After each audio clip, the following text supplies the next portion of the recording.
Magandang hapon mga ka-trends. Ayan ngayon, nagdadrive tayo ng e-bike. At habang nagdadrive tayo ng e-bike, syempre maglo-logic question na rin tayo kay Miss Azul. Ayan. Bro, makain ako dito. Ayan. Banana view. Ayan, stroll muna tayo dito. Ayan, ready ka na ba Miss Azul? O sige, go. Ayan, ito ang katanungan. Ito ang tanong ko sa'yo. Ayan, sinulat ko dito sa isang kusyan. Ito kasi, ayan, ito na. Ay, ito ang tanong. Ready ka na ba Miss Azul? Yeah. Sabi ko makain ng banana view.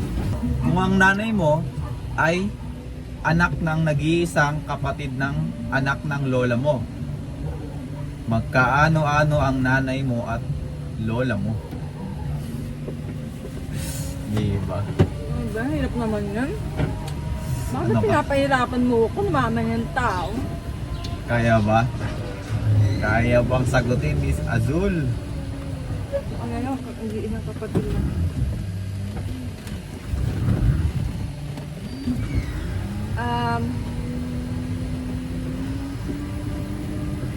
Tsahin.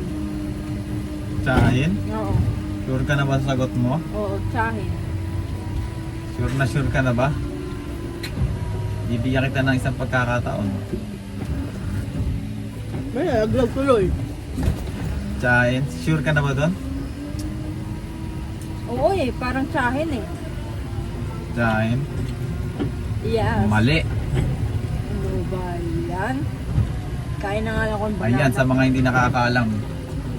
Sa mga hindi nakakaalam o sa mga nakakaalam ng sagot dyan. Yan. Paki-comment ha. Comment nyo at baka mabigyan kayo ng Gcash ni Ka-Trends Marvin. Ayan. Ha? Oo.